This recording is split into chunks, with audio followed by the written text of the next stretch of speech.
Assalamualaikum warahmatullahi wabarakatuh. Salam sejahtera, shalom. Namo Buddhaya, salam kebajikan. Om Swastiastu. Malam ini di dalam suasana hujan di bulan Juli yang syahdu bersama cerita kota kita merasa sangat terhormat. Beliau bersedia untuk datang bersama kita dan akan bercerita banyak hal, terutama tentang bagaimana sejarah pemekaran Kota Tua. Dan untuk itu saya memberikan kesempatan kepada senior pembinanya para pembina di Kota Tua,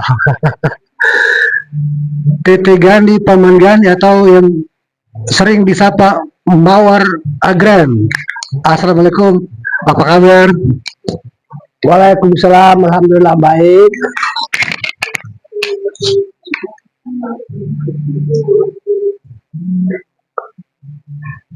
Kita mungkin mulai dengan cerita tentang profil Tete secara singkat. Mungkin orang banyak mengenal, tapi untuk generasi yang kekinian mungkin agak kurang informasi tentang profil Tete. Tete cerita sedikit profil. Baik. Assalamualaikum warahmatullahi wabarakatuh. Sebelum saya menyampaikan sedikit tentang siapa saya dalam profilnya, saya ucapkan selamat memperingati tahun baru Hijriah 1 Muharram 1447. Sekaligus dalam suasana pemerintah Kota Tua menyiapkan diri untuk menyongsong memperingati hari ulang tahun Kota Tua yang ke-102 dalam rangka sekaligus melaksanakan daerah otonomi baru di Provinsi Maluku tahun ke-18 terhitung dari 17 Juli 2007 mendasari Undang-Undang 31 nomor tahun 2007 yang disahkan oleh Presiden Susilo Bambang Yudhoyono pada tanggal 10 Agustus 2007. Kembali ke profil. Pendengar yang terhormat, saya adalah seorang warga negara, warga masyarakat Kota Tua yang lahir pada tanggal 17 Juli 1947. Apabila Allah menghendaki, maka tanggal 17 Juli 2005 saya masuk usia 78 tahun. 78 tahun. Dalam jenjang karir saya, dalam konteks dalam hal sebagai warga negara yang mempunyai aspirasi dan punya hak untuk berbicara, maka saya sentil sedikit bahwa dengan runtuhnya Orde Baru, maka lahirnya Orde Baru pada tahun 1971. Saya mendaftarkan diri sebagai anggota Sekber Golkar pada tanggal 10 Februari 1971. Kemudian daripada itu, oleh Orde Baru akan melaksanakan pemilu pada tahun 1971 tanggal 5 Juli 1971. Sebagai kader Golkar, waktu itu dengan istilahnya Sekber Golkar. Saya dari Kinokusgoro. Kami melakukan pelatihan dalam hal ini, kalau istilah dulu coaching tentang perpolitikan. Dan kemudian selama 3 hari kami dididik dalam aula Kodam 15 Patenura. Kemudian saya termasuk orang yang ke-75 sebagai anggota Sekber Golkar akan menyampaikan pesan-pesan politik dari Sekber Golkar dalam rangka mensukseskan pemilu 5 Juli 1971. 1971. Tete minta maaf saya potong. Kita lompat sedikit. Tete akhirnya terpilih dipercayakan untuk menjadi anggota DPRD Kota Tua yang pertama setelah pemekaran Kota Tua. Baik. Pengen sedikit nostalgia. Suka dukanya pemekaran Kota Tua itu seperti apa? Baik. Kalau berbicara tentang anggota DPRD Kota Tua, berarti kita bicara tentang suka duka dalam perjuangan mencapai pemekaran Kota Tua ya. Siap. Kota Tua. Memang dalam pemekaran Kota Tua itu tidak terlepas daripada pemekaran Kabupaten Maluku Tenggara yang memekarkan beberapa kabupaten, dan pemekaran ini berdasarkan Undang-Undang Nomor 30 Tahun 1999 tentang otonomi daerah ya, di mana dari sisi Partai Golkar, Ketua DPD Partai Golkar Kabupaten Maluku Tenggara almarhum Emen Tamer memahami sungguh tentang masalah penyelenggaraan pemerintahan di Orde Baru yang sifatnya sentralisasi. Maka dengan tibanya Undang-Undang 30 tentang pemekaran, maka disitulah MN tampil untuk pertama memberikan pemahaman kepada Partai Golkar tentang apa arti otonomi daerah. Kemudian daripada itu beliau sebagai Ketua DPD Kabupaten Maluku Tenggara sebagai dari fraksi Partai Golkar sebagai produk utama bersama fraksi-fraksi lain dapat memekarkan beberapa kabupaten, antara lain pada tahun 2000 pemekaran Kabupaten Maluku Tenggara Barat Daya yang hari ini adalah Somlaki. Kemudian melanjutkan lagi pada tahun 2003 memekarkan lagi Kabupaten Kepulauan Ariw yang tadinya termasuk Kecamatan Kepulauan Ariw dimekarkan jadi Kabupaten Kepulauan Ariw, ibu kotanya Dobo. Setelah Dobo dimekarkan Maluku Tenggara Barat Daya dimekarkan, maka beliau mengambil konsep untuk mau mencoba menggalang pemahaman tentang pemekaran Kota Tua. Dan pemekaran inilah pertama oleh Dewan Perwakilan Rakyat, mereka membentuk panitia khusus pemekaran Kota Tua.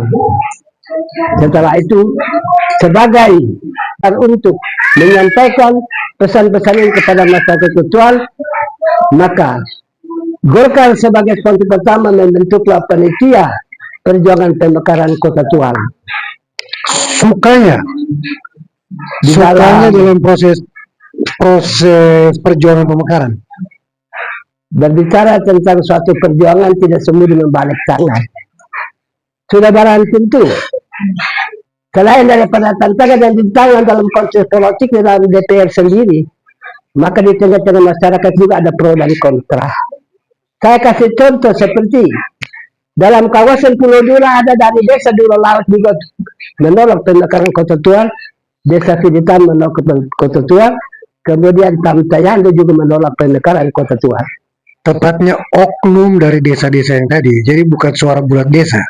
Jadi bukan suara bulat desa, kata ada oknum-oknum yang mewakili yang berorientasi pada desa yang saya sebutkan tadi. Iya. Tete, lanjut sedikit. Bicara pemekaran Kota Tua tidak lepas dari kepemimpinan seorang MM Tamher dalam suasana menyongsong ulang tahun Kota Tua yang ke-18. Tete cerita sedikit, spill sedikit kepemimpinan MM Tamher dalam hal misalnya komunikasi Tete sebagai anggota DPR dengan beliau sebagai wali kota. Silakan. Memang saya mengawali bahwa sebelum saya dipercayakan oleh Partai Golkar untuk mewakili Partai Golkar dalam DPRD Kota Tua, jauh sebelum itu sebagai seorang tokoh MM Tamher melakukan beberapa kegiatan pendekatan tentang apa itu pemekaran Kota Tua. Suka dan dukanya dalam hal ini seperti pada 2006 ada pemutahiran data yang diminta oleh Komisi 2 DPR RI yang perlu panitia perjalanan pemekaran melengkapinya seperti rekomendasi dari DPRD provinsi, kemudian ada dukungan dari rakyat Kota Tual minimalnya 5% dari jumlah pemilih Kota Tual waktu itu 300.000 orang, maka kami coba melanggar. Lalu melalui Ketua Laptupati Maluku Tenggara yang diketuai oleh almarhum Bapak Raja Mora Kamhe Raja Tual, sekretarisnya almarhum Bapak Raja Dola Nohonilua, mereka dapat merampungkan data-data itu. Kemudian saya dipercayakan mengantar sampai di Kota Ambon, dan selama kurang lebih sebulan, kebetulan ada kesempatan saya diberitahukan oleh DPD Golkar Provinsi Maluku bahwa pada tanggal 27 April 2006 ada kunjungan dari Ketua DPRD Provinsi DPR RI Provinsi Bapak Agung Laksono, bahwa beliau menggunakan waktu sejenak di Kota Ambon untuk bertatap muka dengan para kader Partai Golkar Provinsi. Pada kesempatan itu saya gunakan kesempatan itu untuk memberitahukan kepada Ketua DPD Golkar Maluku Tenggara, dalam hal ini selaku Ketua DPR Kabupaten Maluku Tenggara. Lalu beliau menyatakan kesiapannya untuk menyampaikan itu. Dan alhamdulillah beliau hadir pada waktu itu didampingi oleh almarhum John Tamher dan salah satu tokoh yang masih bisa berhidup itu Pak Tamher, siapa itu ya? Yang dari PKB ini? Haji Yahya. Haji Yahya Tamher. Ada cerita lucu katanya pas mau ketemu dengan Ketua DPD itu, Pak Agung Laksono, ada cerita lucu katanya. Iya. Setelah tim semua berkumpul di Bandara Patimura, kemudian kami mengambil posisi lantai atas yang sekarang ruangan tunggu menuju ke pesawat itu. Di sana, karena memang khusus kepada Partai Golkar, maka Pak Haji Yahya muncul dengan kostum PKB, dapat dicegat. Lalu ada telepon dari teman, Pak Gani tolong turun dulu, ada tahu dari Tual. Katanya kebiasaan di Tual itu PKB dan Golkar masuk keluar. Lucu, saya turun. Begitu muncul di pintu, Haji Yahya tunjuk, itu Pak Gani. Lalu saya turun, bagaimana Pak Haji? Saya mau hadir ini tapi tidak bisa naik. Memang karena saya mengerti simpati Bapak juga terhadap perjalanan pemekaran, tapi rompinya itu dibuka dulu, rompi. Bukan. Rompi hijau. Rompi PKB. Lalu cara jalan. Pak Laksono tiba, acara jalan. Sebelum penyampaian dari Pak Laksono, ada pemberitahuan dari MC bahwa tidak ada sempat untuk tanya jawab karena faktor waktu. Beliau paparkan tentang perkembangan Partai Golongan Karya, lalu kondisi kota Provinsi Maluku menghadapi pilkada tahun 2006 untuk Provinsi Maluku seperti apa, dipapar kurang lebih 1 jam. Setelah beliau sampaikan selesai dan mengucapkan wassalamualaikum selesai, langsung saya tegak berdiri. Pak Agung, di sini ada Abdul Ghani Radwan. Pak Gani, sambut beliau. Apa yang saya bisa bantu? Maka secara terbuka saya sampaikan. Di forum ini kehadiran pula Bapak Ketua DPRD Kabupaten Maluku Tenggara, dalam hal ini Ketua DPD Partai Golkar Internet. Kita bermaksud menyerahkan berkas permohonan perjuangan pemekaran Ketua. Kalau Pak Gani silakan maju. Saya tampil, kami bawa berkas lalu berdiri di hadapan Pak Laksono di meja itu di sebelah kiri. Tiba-tiba Pak Haji Yahya juga tiba. Lalu begitu Pak MM serahkan berkas di tangan saya, mau serahkan ke Pak Agung Laksono, Pak Haji Yahya copot di tangan saya, lalu dia yang serahkan. Setelah Pak Agung angkat dan tunjukkan kepada para kader, Maka beliau pesan, Pak MM, selama palu pimpinan DPR RI di tangan kader Golkar, Kota Tual tetap saya mekarkan. Pak Gani ingat itu. Baru beliau tambah, Tanda Dharma amankan Kota Tual. Baru beliau tambah, karena Dharma singgung, Somlaki jadi ibu kota kabupaten. Kalau apabila Kabupaten Maluku Tenggara dapat dimekarkan jadi provinsi, kata Pak Agung Laksono, saya tanya Dharma, Somlaki ibu atau ketua ibu? Jawab Dharma, Tual ibu. Berarti apabila pemekaran provinsi Kabupaten Maluku Tenggara, Kota Tual jadi ibu kota. Ini tahun 2006.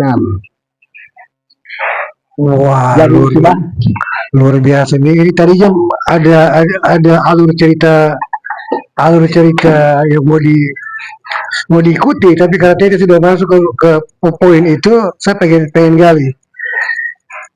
Ini ada kesiapan kabupaten yang lain untuk menyambut dibukanya keran untuk kembali dilakukan pemekaran daerah otonomi baru.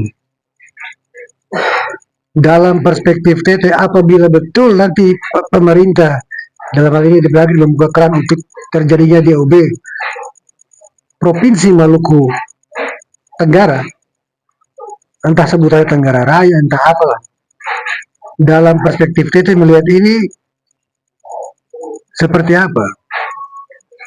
di awal tadi saya menyampaikan bahwa dengan berlakunya Undang-Undang Nomor 60 tahun 1958 yang langsung ditangani oleh Presiden Soekarno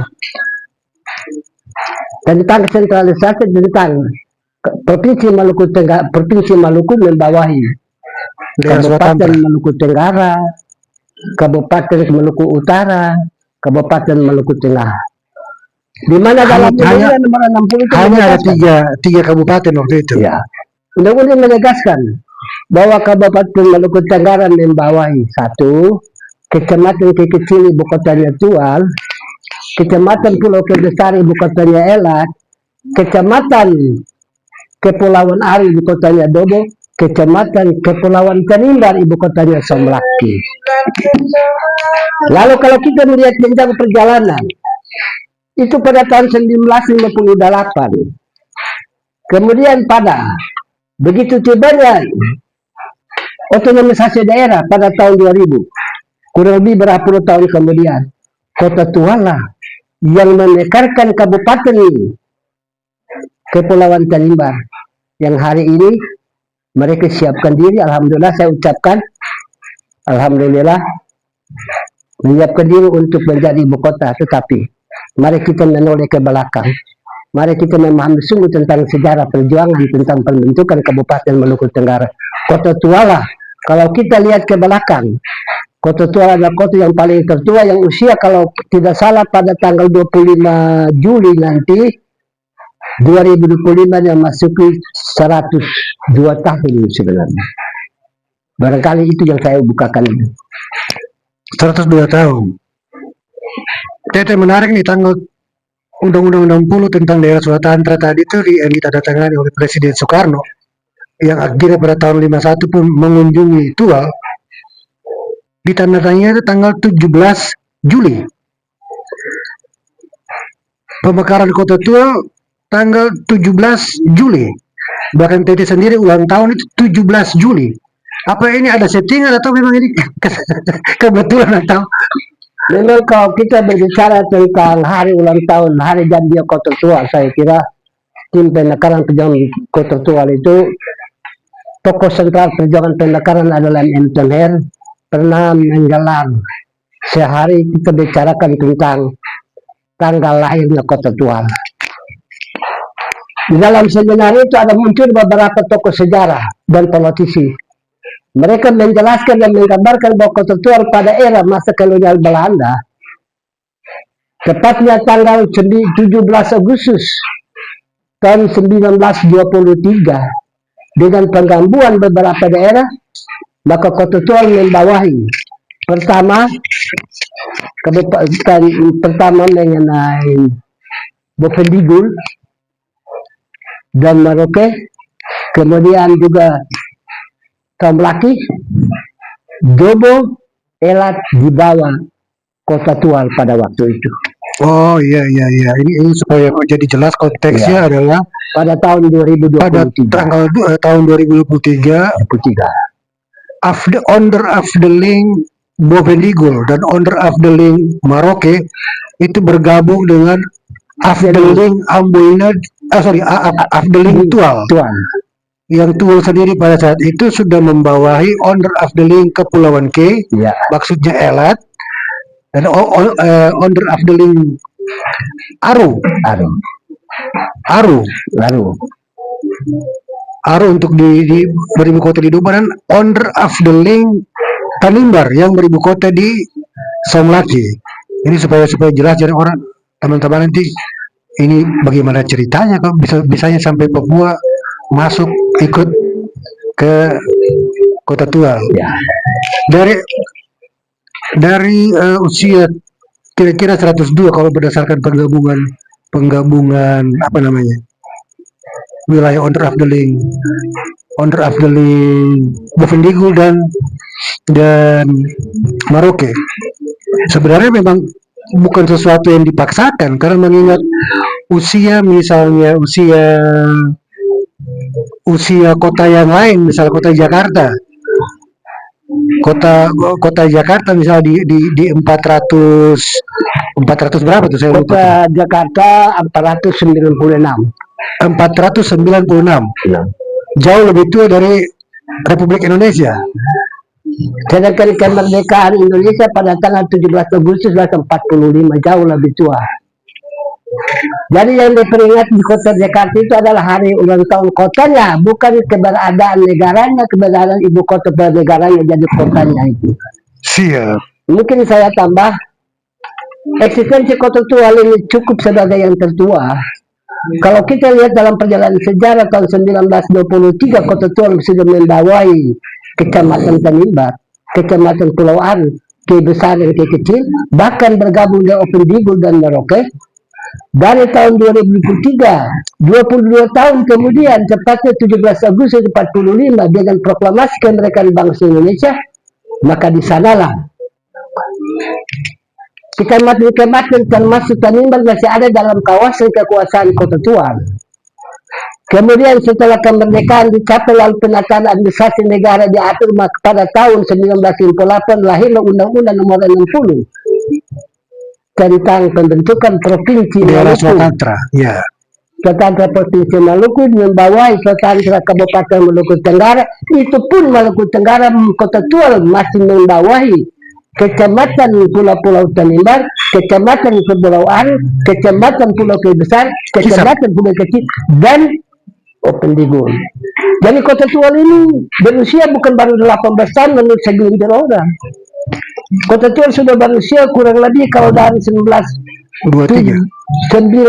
Agustus 2023 sampai dengan 17 Juli 2025 sudah 102 tahun. 102 tahun. Dan yang dimekarkan adalah Kota Tual yang dimekarkan dengan statusnya sebagai kota. Tapi eksistensi Tual itu jauh lebih tua. Siap. Kalau berbicara tentang hasil pemekaran di mana oleh DPR RI pada tanggal 17 Juli 2007 menerima pemekaran Kota Tual sebagai kota daerah otonom baru Kota Tual di Provinsi Maluku, maka Kota Tual nantinya pada tanggal 25 Juli nanti 2025 baru berusia 18 tahun. Jadi jelasnya yang dimekarkan Kota Tual itulah dalam usia, kalau insya Allah pada tanggal 17 Juli nanti usia sudah masuk 102 tahun. Ini sejarah. Siap. Ibu kota Jakarta baru di hari ini pada 2000 berusia 496. Sedangkan NKRI baru berusia 80 tahun, insya Allah 17 Agustus 1925 nanti. Jadi mari kita bicara jujur sejarah. Yang dibekalkan adalah kotanya. Dari kotanya itu maka berbeda. Kota tua yang tadinya dimekarkan diangkat menjadi ibu kota Kabupaten Maluku Tenggara. Perjalanan selama tahun 1958 sampai dengan 2007 kurang lebih sekitar 40 tahun. Status kota tua diangkat menjadi kota otonomi di bawah Provinsi Maluku yang hari ini di tahun 2020 baru usia 18 tahun. Yang harus kita memperingati adalah hari ulang tahun kota tua. Paham ya? Siap. Berarti kalau pendekatannya legal formalistik sesuai apa namanya timeline penggunaan waktu dan nomor undang-undang, kita juga agak rancu sebab nanti kota tua itu jauh lebih tua daripada Provinsi Maluku. Karena kalau kota Ambon sendiri 400 tahun juga, sementara Provinsi Maluku baru diakui setelah RIS tahun berapa tuh Tete? Tahun 58. Provinsi Maluku. Kalau untuk pengesahan menurut Undang-Undang 45 yang sebenarnya baru ditetapkan pada tanggal 4 April 2023. Berarti Maluku sendiri baru 3 tahun. Maluku sendiri baru 1 tahun Maluku sendiri. Itu menurut regulasi. Iya. Aturan. Jadi lagi-lagi itu bukan perayaannya bukan perayaan murni legalistik formal tanggal perundangannya, tapi eksistensi kota tua yang sudah kota tua 102 tahun. 102 tahun. Siap. Jadi Dan satu lagi. 102 tahun itu dia sudah melindungi Kabupaten Maluku Tenggara Barat dalam hal ini KTT, melindungi Kecamatan Kepulauan Aru, melindungi Kebesar Melu Elat. Maka harus diakui keberadaan kota tua. Maka suka dan tidak suka saya himbau kepada pemerintah Kota Tual dan DPR Kota Tual harus mengakui bahwa semestinya ulang tahun diperingati Kota Tual yang 102 dalam penyelenggaraan pemerintahnya baru 18 tahun menurut Undang-Undang 31 tahun 2007. Ini harus yang jelas. Siap, Tete. Ini cooling down dulu. Kelihatan Tete sangat berhati. Tete, ini kita cerita dulu ya, pesan-pesan langit dulu Tete, pesan-pesan langit. Harapan Kota Tual ke depan ini apa nih? Kita mengacu pertama kepada Undang-Undang Nomor 31 ya. Undang-Undang Nomor 31 itu pasal pertama mengamanatkan bahwa Kota Tual membawa 4 kecamatan, yaitu Kecamatan Pulau Dulu Utara, Kecamatan Pulau Dulu Selatan, Kecamatan Pulau Tayandotan, Kecamatan Pulau Pulukur. Kalau kita lihat saja tentang pulau-pulau, berarti Kota Tual ini adalah kota yang bersifat kota kelautan. Olehnya itu, sewaktu almarhum pada bulan Maret tahun 2006 mengajukan rancangan undang-undang itu karena beliau adalah juga tim menyusun undang-undang tentang pemekaran Kota Tual. Sodorkan dan saya lihat, saya usulkan. Pak Ketua, sebaiknya rancangan ini saya usulkan jadi Kota Tual Kepulauan. Apa kata beliau? Pak Gani sudah terlanjur.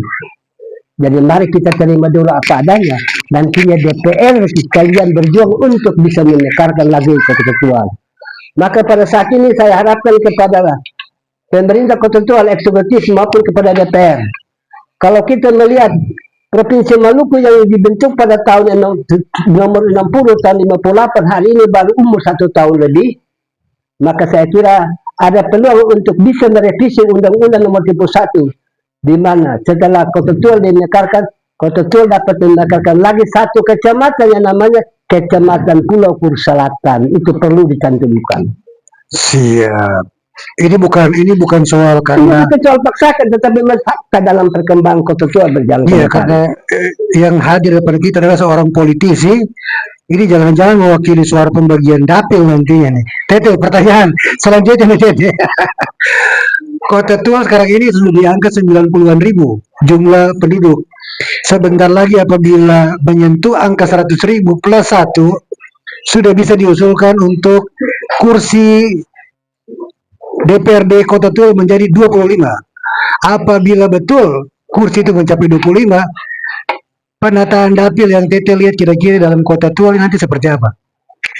Kalau berbicara tentang persyaratan kota, suatu kabupaten kota dengan jumlah penduduk di atas 101, Kota Tual yang hari ini cuma 20 kursi, apabila dalam waktu singkat yang mencapai 101 jumlah penduduk Kota Tual, maka ini aturan menuntut sebuah pemerintah pusat bisa membuka pintu untuk Kota Tua memperoleh 25 kursi.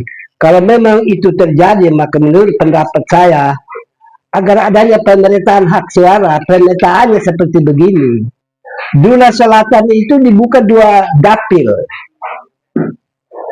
Kemudian Pulau Dula Utara 1 dapil, dapil yang ketiga. Dan dapil yang keempat, marilah kita angkat saudara kita yang berada di pulau-pulau Tamtayan dan Kur, agar mereka juga bisa menyerahkan, menyumbangkan suara lebih semangat apabila mereka diberikan kesempatan dalam mendukung 1 dapil nantinya ya. Itu menurut harapan dan saran saya. Tolong perhatikan ini, para pendengar yang menonton ini, tolong generasi muda yang ada di Tamtayan pun sebab ini. Kalau berbicara tentang pemerataan, harus kita perjuangkan agar apabila dalam waktu yang singkat Kota Tua jumlah penduduk 101, maka suka dan tidak suka pemerintah pusat harus menambah jumlah calon-calon pekerja berdasi. Jangan banyak ganggu berdasi, agar dari 20 meningkat jadi 25 kursi. Kira-kira begitu saran. Siap, Tete. Terakhir Tete, ada baru saja tadi malam ada putusan MK yang mengatur ulang jadwal pemilu serentak di 2031 nanti, bukan 2029, 2031. Artinya 7 tahun ke depan baru ada pemilu. Pemilu baik pemilu bupati, wali kota, gubernur, sama bersamaan dengan pemilu DPRD provinsi dan DPR kabupaten kota. Artinya DPR sekarang ini akan mengalami perubahan masa jabatan sampai dan dengan 7 tahun. Barulah nanti ada pemilu lagi. Tapi di dalam suasana ini mulai banyak berkembang usulan untuk kepala daerah dipilih kembali oleh DPR dan bukan oleh masyarakat. Tanggapan Tete sebagai senior pembina dari segala pembina di Kota Tua seperti apa? Silakan Tete. Kalau kita berbicara tentang hak suara, saya mau ingatkan semua pihak, karena ada rakyat Indonesia baru adanya Republik Indonesia. Kalau kita mengacu pada Pancasila, sila keempat menyatakan bahwa kerakyatan yang dipimpin oleh hikmah kebiasaan dalam penguasaan perwakilan.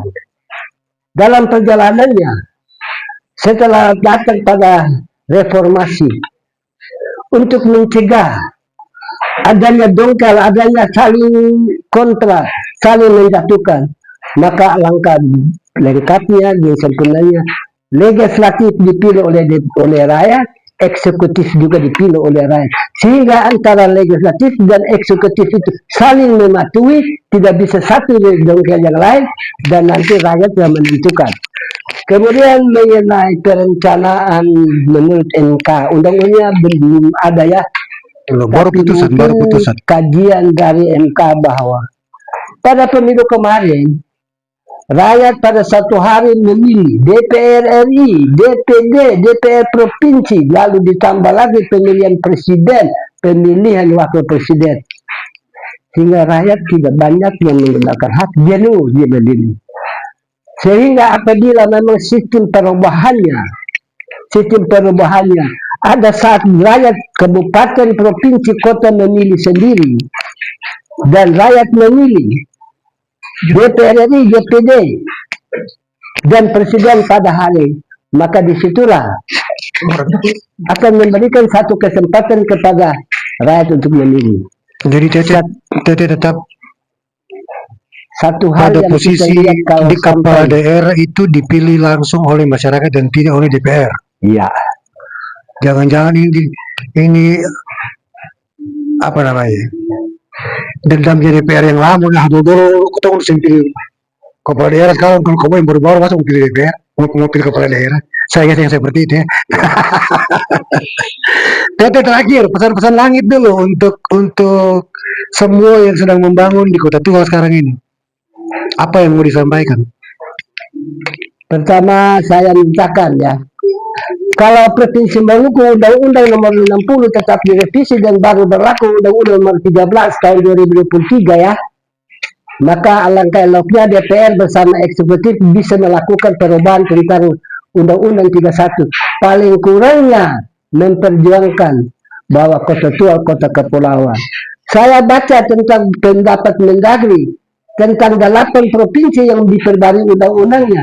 Ada dengan alasan pertama, daerah pegunungan, ada daerah kelautan, maka Maluku termasuk provinsi kepulauan. Alangkah eloknya kalau legislatif kota tua ini, saya harapkan tolong memperjuangkan bersama eksekutif agar undang-undang itu menjadi menetapkan kota tua, kota kepulauan membawahi Kecamatan Dulu Utara, Dula Selatan, Tanto Yando, Pulau Kur dan Pulau Kur Selatan, sehingga mereka juga merasa dalam rangka menggunakan hak pilih ada diatur dan diatur pada undang-undang tentang kota tua. Itu harapan saya.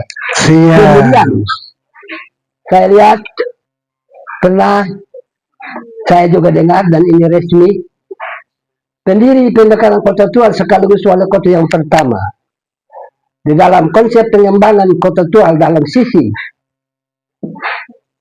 pengembangan ekonomi, maka beliau tetapkan lumbung pangan kota tua adalah Kecamatan Pulau Tiando Tam dan Kecamatan Pulau Kur. Saya himbau kepada wali kota yang ada sekarang agar dapatnya dalam rangka meningkatkan kehidupan masyarakat sekaligus mempersiapkan pangan untuk kota tua yang khususnya kalau dapatnya program almarhum MM diteruskan, Dinas Perikanan Pertanian tolong angkat, kita harus kaji ulang sehingga apabila ada camat juga bersama rakyat di Kur Utara dan Kur Selatan mengusulkanlah agar lumbung pangan yang ada di kawasan kota tua yaitu Pulau Kur dan Tantiano perlu ditingkatkan ke depan seperti gitu. Siap Tete, mengingat waktu, cuaca. Yang pertama apresiasi, terima kasih. Selamat ulang tahun Kota Tua, selamat ulang tahun daerah Swatantara Maluku Tenggara, selamat ulang tahun juga kepada Tete. Yang ke 78. Masih kelihatan seperti 17. Alhamdulillah karena tanggal 17 tanggal lahir. Siap, tapi dikali 3. Tete, pertanyaan terakhir. Setiap kehidupan itu pasti punya pilihan. Setiap orang pasti punya pilihan. Hal apapun. Saya mau tanya pada hal yang paling sederhana saja. Dalam makan soto, Tete termasuk aliran yang makan soto masuk ke nasi atau nasi masuk ke soto? Tidak perlu dijawab Tete. Billahi taufiq wal hidayah. Wassalamualaikum warahmatullahi wabarakatuh. Himbau sedikit. Siap. Himbau sedikit. Saya sebagai seorang kader Golkar, di mana terus terang pemekaran yang terjadi di Kabupaten Maluku Tenggara itu, yang pertama mencetuskan adalah Partai Golkar. Maka di sini saya titipkan satu pesan kepada warga Kota Tua dan semua partai golongan karya dengan saya titipkan sebuah puisi yang berbunyi begini. Partai Golkar, panorama Nusantara mengharapkan kehadiranmu. Antara suka dan duka yang kau hadapi telah berlalu.